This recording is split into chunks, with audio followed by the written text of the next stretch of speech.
مشاهدينا أهلا بكم معانا وسهرة جديدة ويا مسهرني. مشاهدينا سهرتنا الليلة سهرة خاصة بالأسرة. بنقول مجرد وجود سنة أولى زواج، ودايما بنقول سنة أولى زواج بيبقى بيصحبها دايما الطفل الأول، واحيانا طبعا ممكن يتاخر الانجاب شويه، بس احنا موضوعنا عن موضوع الطفل الاول في حياه الزوجين.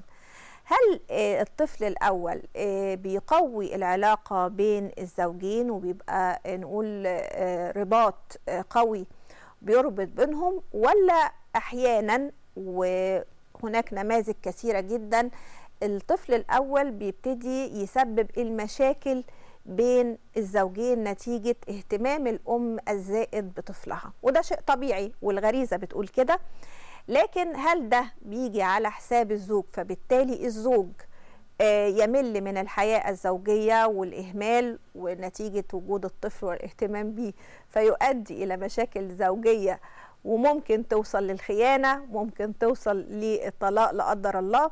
ده اللي هنعرفه النهاردة في سهرتنا يا مسهرني. هنخرج لفاصل ونعود لحضراتكم وضيفي الكريم.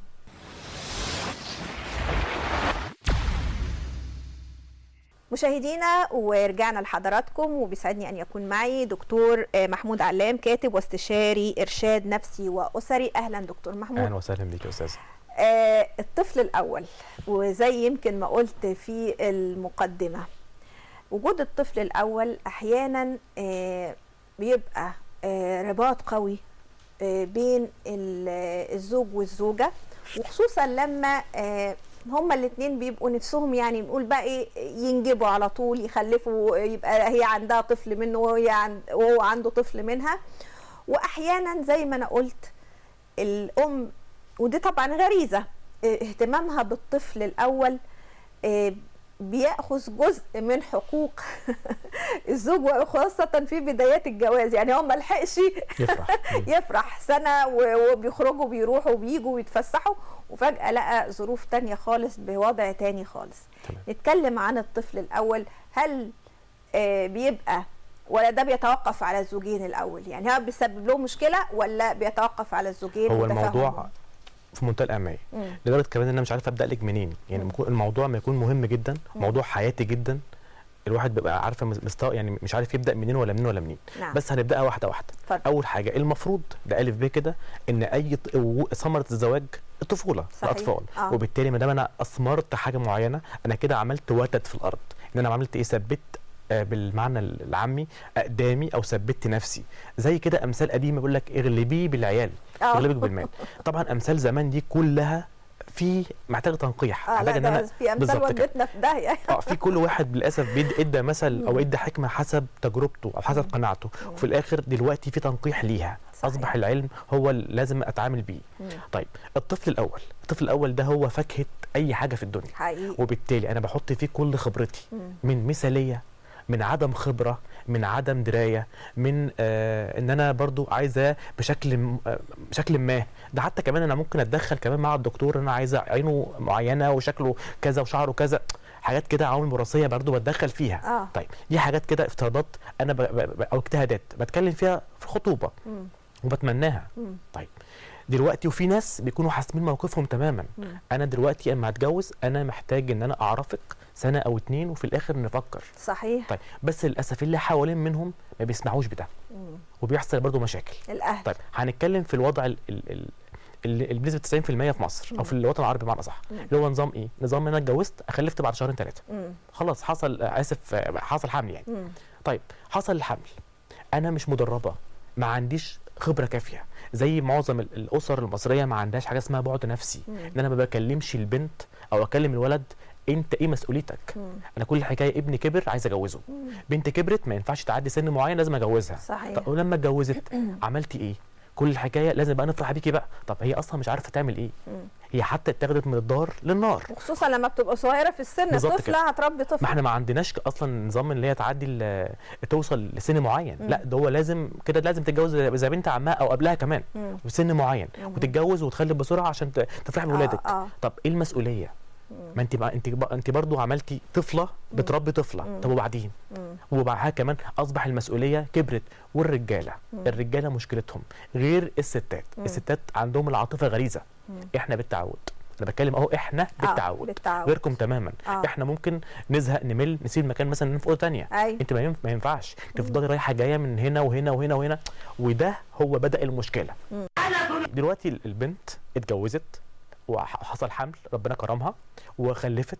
طب اصبح كل حاجه كانت متعوده عليها مع زوجها مفيش. كانوا بيخرجوا بقى ويتفسحوا. المشاركه بالظبط كده. المشاركه اللي قايمه على ايه؟ معلش احنا هنجرب الفيلم الفلاني، هنجرب كذا، ده في مسرحيه، ده في كذا، ننزل. اصبح تعبانه دلوقتي، اصل مش عارف كذا، ودينا عند الموضوع اختلف.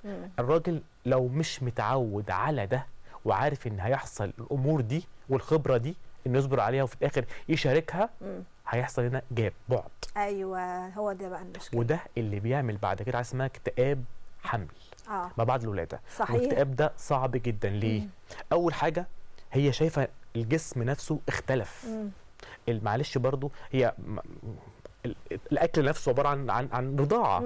ريحه الجسم نفسها بتكون مختلفه. صحيح. وبالتالي هي برضو مش بامكانها تقوم على طول، ولو قامت مفيش مشاركه.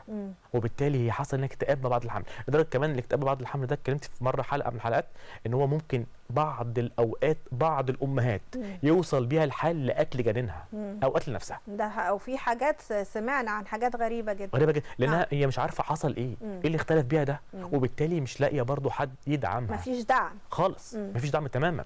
على فكره انا يمكن هنا الرجاله يزعلوا مني، بس يزعلوا. انا بتكلم بصراحه. ده صحيح. الاكتئاب ما بعد الحمل ده اكثر الحالات كده يا دكتور محمود. طبعا اهمال. احنا مش عايزين نعمم برضو، كل كلامنا مش تعميم على فكره. انا بتكلم هنا عن الرجال، انا منهم. نعم. يعني معنى صح كده انا منهم. صحيح. على فكره ما بتجناش عليهم. صحيح. طب دلوقتي ما طبيعي ان معظم سيدات مصر دلوقتي ماشيين مبدا انا ما بشغلش زوجتي. وبالتالي انت شغال، دي حجتك.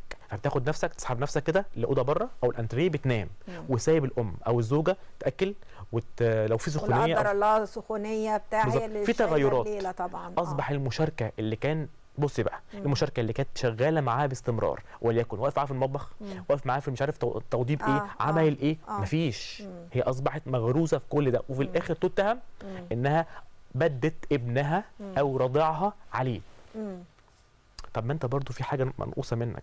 انت عندك اوقات عطله، وانت لو خدت مثلا يوم قعدت معاها شاركتها وجدانيا، لو انت اتكلمت معاها في اي حاجه، سبتها تدخل تنام شويه لانها ما بتنامش نوم منتظم، وانت قعدت بالطفل يعني بالزبط. نوع من الاحساس كمان انت ما ينفعش اللي معاك وتواصل بينك وبين طفلك. حط في اعتبارك انها تعبت. هتعمل انت ايه؟ لانها بني ادم، شيء طبيعي. تعبت، هتعمل انت ايه؟ هتجيب حد يقعد؟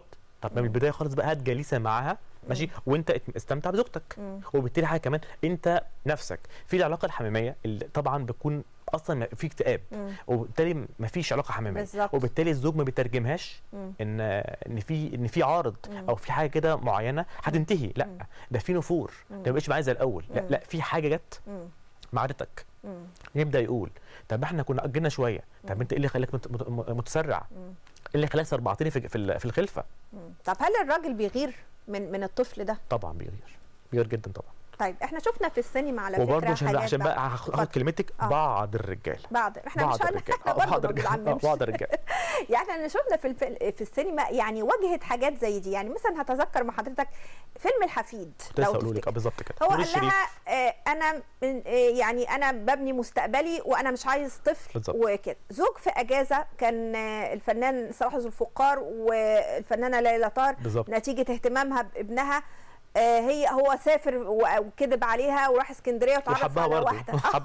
حبها برضه هنتذكر. بس على فكره معلش دول حق برضه، هي اتعاملت بذكاء. هي جت على اعصابها بس اتعاملت بذكاء، قدرت تخليه ليها. طبعا يعني يكونوا معاها. بنتكلم بقى على الراجل. احنا بنتكلم معاها. الراجل الاخر ومتمثل في الفنان رشدي أباظة في الحب الضائع، برضه نتيجه اهتمام الفنانه زبيده ثروت بابنها، وكل ما يحاول يقرب من مراته لا الولد تعبان ده بيعيط، فلا اهتمام من ناحيه ثانيه. فاضطر ان يخونها مع صديقتها. دي نماذج على فكره دايما السينما بتبقى مرآة للواقع. بالظبط. ويعني احنا ازاي بقى نقدر يعني ما احنا بنقول ده في غيره، في ما هو كان بيغير، ما كل حاجه ابنه تجري عليه ازاي الاب بيغير من ابنه؟ ولا برضو الست هنا برضو على فكرة هو احنا هنا بنقول برضو هنا الست بقى، ما انا هقول لك الست هنا بقى في الحالات دي ممكن تكون برضو في نوع من التقصير، ولا انا يعني ولا انا غلطانه؟ معلش هقول لحضرتك حاجه. اول حاجه هو هنا مش غيره، مش من ابنه خالص، غيره من طرف ثالث ايا كان بقى الطرف ده حتى لو اخوها الصغير. هو هنا طرف ثالث اخذ اهتمام كان يعني مسخر ليه، راح هو يا اما اتقاسم معاه يا اما راح منه خالص. وبالتالي هو هنا اللاوعي، اللاوعي هنا راح لمين؟ راح ان في حد اقتسم معاه. دلوقتي كانت قاعده معايا بنتعشى سوا، بنعمل كذا نلعب مثلا كوتشينه، وليكن بقى بالظبط، وليكن مثلا هو قاعد كده فيلم متعودين نشوفه سوا، جه على طول سرح حصل في شرود كده. هي فين دلوقتي؟ دخل لقاها يا عيني نايمه وهو مثلا معاه الببرونه. كل دي مشاهد، وبالتالي هو مش غيران من ابنه ان هو ابنه، هو غيران من طرف اقتسم معاه المشاعر دي. ازاي بقى نقدر نعمل البالانس او التوازن في الفتره دي؟ حلو جدا الكلام ده. اول حاجه، اي حاجه انا بعتمدها في حياتي المصالحه. اقعد انا وهي ونتكلم مع بعض 1 2 3. اول حاجه المشاركه عليك وعليا. في اليوم اللي تكون فاضي فيه فضي نفسك ولو ساعه، اقعد معايا اشوف بس اهتمامات البيت. لان على فكره انا دلوقتي معاك، انا مطالبه معاك والبيت والطفل اللي هو البيت الجديد، ومطالبه كمان ان انا برضو ما اكونش مقصره لا مع والدتك ولا مع والدتي اللي هو صله الرحم. وبالتالي كل حاجه ده على دماغي انا. اول حاجه لما اعرفه ده بالراحه تمام كده بهدوء، لان ما ينفعش في وقت الشده اتواجه العنف بعنف، تمام كده، لان ساعتها الطرفين بيكونوا يعني خلاص على على وش الانفصال، على المحك، على وش الانفصال. وبالتالي لازم هنا الوعي ولازم الادراك ولازم النضج ولازم المشاعر تتدخل، تمام كده. طيب حاجه كمان، ما انا برضو ما لهمش عليهم في حاجه. اول حاجه انت الطرفين كانوا بيناموا براحتهم، دلوقتي بيناموا نوم متقطع لان الضيف الجديد ملوش ميعاد للنوم. صحيح. حاجه كمان، اصبح في ثانيه ممكن يتعب يروح للدكتور. اصبح الظروف نفسها اختلفت، وبالتالي ظروفهم اختلفت. لازم تقبل الظروف من الطرفين. لازم كمان على الزوج التقدير. التقدير مهم جدا جدا. على فكره انت ممكن ما تعملش اي حاجه، بس فكره انك تطبطب عليها او تتكلم معاها بكلمه كويسه او تمني عليها، تمام كده، تقول لها ما شاء الله بجد انا ما اعرفش انك انت بالجمال ده، ايه القدره دي، ايه الخبره جبتها منين الخبره دي، تمام كده. انت كده يعني بتحفزها، ترفع معنوياتها كتير جدا. حاجه كمان بتخلي برضو ايه، لو شايله منك حاجه بتدوب شويه، طبطب عليها. حاجه كمان، واستغلي حتى لو ربع ساعه، ربع ساعه نخرج بره دايلمه الطلبات، هات هات هات هات هات، والطفل عمل النهارده ده شبهك، لا نتكلم في امور حياتيه. حتى لو فاكر اخبارك، ازيك، اخبارك ايه، على فكره شفت لك قميص عجبني جدا، شفت لك حاجه عجبتني جدا جبت لك وانا جاي. نتكلم في امور حياتيه بعيد عن الطفل خالص، عشان ما يبقاش الطفل هو مصدر كلامنا. لان بعد كده هو مصدر كلامنا بعد كده، سواء دراسه بقى ولا مدرس ولا لبس ولا غيره خلاص. بس ندي لنفسنا حتى لو ربع ساعه، 10 دقائق في اليوم نتكلم بس. انت اخبارك ايه، كلميني عن يومك، عن حياتك، عن صحتك، اخبارك ايه النهارده.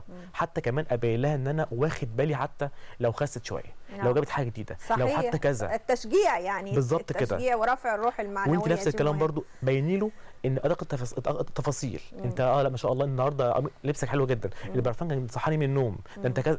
هتكلم برضو في امور حتى لو من ورا قلبي لحد ما اتعود.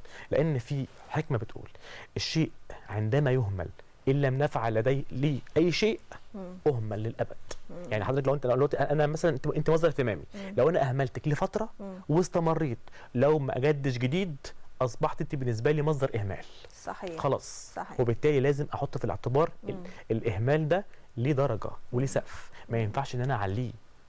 حتى لو احيانا السيده مثلا بتهمل بقى في المكوى بتاعت مثلا جوزها، ما هو مش فاضيه الطفل واخد الولد. الاهمال ده ما بين المبالغه زي ما قلنا لحضرتك كده، وما بين ايه، غصب عنها. ده بقى بص في الاخر، هل المفروض بقى يصارحها، يقول لها مثلا انت ما بقيتيش بطريقه يعني لطيفه، او هو يقوم يكوي حاجته مش مشكله، يقوم يحضر العشاء لو هي تعبانه، يعني هو ممكن يجيبها لها بطريقه، هي المساعده، ممكن يجيبها لها بطريقه كويسه شويه. في اوقات ما انا اكون قاعد بالبيبي الصغير او بالنص عن ابوه الصغير ده، معلش برضو معلش القميص ده بس محتاج مثلا زرار بس فك، محتاج كذا، لو طبعا لو قادره اتكلم بالطريقه دي. انما ما بلاش صيغه الامر في وقت في حده، لا. حتى لو آلة، ما الآلة برضو ليها وقت تسخن فيها، بريحها، تمام كده. انما انت تتكلم بشكل يعني عارفه باللغه العاميه كده، كل بقى عليها حلاوه. حاول بقدر الامكان تكلمها بنمط كويس، غير الصيغه الامره، غير صيغه الزوج ان انا عايز كذا، ده حق اعملي. كل الحكايه انا بس في وقت انا هكون قاعد مثلا بالبيبي الصغير كده، اعملي كذا واعملي كذا واعملي كذا، وبرده خدي مثلا شوفي عايزه تعملي نامي شويه او تصحي من النوم، ابدا كده انك انت كده تفكر فيها. انت فكرتني يعني حضرتك يا دكتور بفيلم صباح الخير يا زوجتي العزيزه، لما قالت له انا رايحه لماما واخده تاكسي مش عارفه ايه هتاكل سلمون، فقال لها وماله السلمون يعني انا بتذكر الحوار ده. يعني هو كان زوج حنون مع طفله، وكان الطفل الاول بالرغم يعني من ان وجهه مصاعب، بس هو كان قاعد بالبيبي برضو يوم ما راحش شغله عشان هي يعني على فكره السينما المصريه بمنتهى الامانه معبره جدا عن السينما المصريه بجد فتره وفترات أيوة. كانت شايله عبء المجتمع بشكل كبير حقيقي بمنتهى الامانه حقيقي. مفيش حاجه السينما المصريه ما عبرتش عنها في كل حاجه بمنتهى الامانه. ده كان نموذج للزوج اللي بيساعد كانت عامله معايشه معانا وهي بتشتغل ومعاها طفل يعني رضيع، ومع ذلك كان بيساعد ويمسح وهي حامل. يعني ده مش عيب ولا ينقص من الرجوله ولا بالظبط. ايه. نتكلم بقى على الموضوع اللي هو الرجل اللي هو نتيجه الطفل الاول يخون او يبصبص، زي ما يعني تسمح لي انجاز التعبير، يبصبص لغيرها عشان هي مش فاضيه ونايمه ومنكوشه ولا ايا كان بقى، هقول لحضرتك حاجه ويسمح له بالخيانه. انا في مقوله برفضها بس للاسف بنتبعها غصب عننا. زي مثلا ايه، لما تيجي مثلا حد قريب منك، معلش في التشبيه برضو، يقول لك مثلا ده فلان او فلانه جوزها خانها، بس انا برضو ما سكتش، قلت لها ايه اللي وصل كده؟ بصي الخيانه ما بتتبررش، الخيانه خيانه حقيقي. ماشي. اول حاجه مع احترام حضرتك انت برضو شوف الظروف، شوف الظروف، وانت للدرجه دي مجرد ما اهتمت بحاجه منك بنسلك، اهتمت بابنك او بيسموه بسلسالك تمام كده، انت بررت لنفسك انها اهملت في حقك فخنت. طب انهي معلش انت شايف باي منظر. طب لو مع احترام حضرتك لو هي ما بتخلفش كان الموقف عامل ازاي؟ هتخونها برضو؟ انت برضو ما انت انا عايز ايه؟ انا عايز ادي انطباع ان الخيانه ما بتتبررش. انا ما بررهاش. هنا انت شخص دلوقتي خنت زوجتك عشان مهتميه ببيتك، مهتميه ببيتك، انت اصبحت يعني معلش هي بتحاول بقدر الامكان تدخلك ضمن الاولويات، ضمن الترتيب. صحيح. بس جالها ضيف اول حاجه ما فيش نوم، في انتقاص حتى لاكلها، حتى شكلها نفسه اختلف عما اتجوزت بيه. اصبر شويه، ما تبقاش شخص تتسم بعد كده بالانانيه، ما تعملش حركه وقت تهور تخسرك حياه. دي انا حبيت ان انا احول السؤال من اجابتي لنصيحه. حضرتك فاهماني؟ بس طيب يعني احنا بنوجه يعني برضو احنا طبعا اذا كان معظم الكلام موجه للاب او الرجل، يعني برضو احيانا برضو بنقول ان يعني الافراط في الاهتمام الزائد من ناحيه الام يعني، وبرضو يعني احنا مش عايزين نجيب كل العبء على الرجل. المفروض تعمل ايه هي بعد كده؟ برضو نفسها تتفسح ونفسها هو هنا مش افراط، والمفروض بقى يعملوا ايه بروجرام يعني لحياتهم بقى. هو هنا مش افراط، الدنيا اختلفت. انا اتكلمت عن الراجل بما فيه الكفايه، اتكلم بقى عن الست. في بقى هوس. حضرتك كنت فين جدا بصراحه. وكان في هوس. هوس ايه؟ هوس ان جالها ضيف، هي بص حاطه في اعتبارها او خلاص صممت عهد كده بينها وبين نفسها ان انا ما اسيبش لحظه من غير ما اتامله، حركاته، نظراته، وكل يوم تكتب حاجه معينه. صحيح. كذا كذا كذا كذا، حتى كمان طبعا حتى ده هو في يوم كذا عمل كذا، الحركه الفلانيه، النهارده شبه بابا، النهارده شبه جدا، ده شبه كذا، النهارده ايه ده واخد تكشيرتك، يعني ساب كل حاجه، واخد تكشيرت انا فاهمه ازاي؟ هو حاجه بتحصل كده غريبه جدا، زي مثلا نزلت تعمل شوبينج لنفسها وجابت له شراب، يعني سابت كل حاجه وجابت له الشراب، فاصبح هنا اسمه هوس. هي كده ادت لنفسها، والهوس ده لو خد مساحه كبيره منها هي مش حاسه ولا عندها ادراك انها بتهمل زوجها، بتوسع الفجوه بينها وبينه، ان خلاص هي بدت طرف جديد. زي مع احترام حضرتك هي كده حاطه في معتقده او ظنونه انها اتجوزت عشان تخلف. أيوة. بس كده هي كانت عايزه تخلف مش اكتر من كده. اللي رابطني بيك ده ما ينفعش. والزوج للاسف مجرد ما حط في اعتباره حاجه صغيره وكبرت بتفضل معاه قوي لحد ما ياخد وقت بقى لما تمحيها. حاجه كمان انت حاولي تقنني او ترتبي حاجه كمان. بحترم جدا العقليه تقول لك مثلا ايه، عند سن صغير لما ياخد كفايته مني نشوف له جليسه او ننزله مثلا ولكن مثلا مكان قريب مكان حتى يتعود. على فكره ودلوقتي في مصر ما شاء الله في حضانات من سن يوم، صحيح، وبلاش سن يوم، دي كبيره قوي شويه، من سن شهرين، من شهرين 3. صحيح، 3. ايوه ماشي، بعوده على كذا كذا. وبرده مش معنى كده ايه ان، او في برده بعض عشان برده بقول لك لا، بعض المداخلات او بعض الناس يقول لك ايه ازاي اسيبه ازاي يعني ومن غير ما اتابعه. لا على فكره في بعض الحضانات بتبقى عامله لوكيشن وعامله قصدي سوري بتبقى عامله ايوه كاميرا ومديك الايقونه وانت متابعاه شايفه نايم كذا وتشوفوا في الكاميرا حتى جوه بس بقى ما تسيبش اليوم كله قدام الكاميرا. انت لا خليك جنبك احسن بقى. لا يعني متابعه بس تابعي بالظبط كده. تابعي من غير ما تهملي، عشان انت مش هتقتصري على طفل واحد بس. في اطفال تاني جاي، عشان ما تخلوش يقول لك مش جاي تاني كفايه عليه واحد. ده انا شفت الويلث مع الطفل ده. وبالتالي حاولي توازني ما بين حبك لطفلك، طبعا دي غريزه غصب عنك تمام كده، وبين حبك لزوجك، عشان تعملي موازنه ما تخليش بعد كده الاب يعني يحس بمشاعر غيره او كره غير مقصود تجاه ابنه.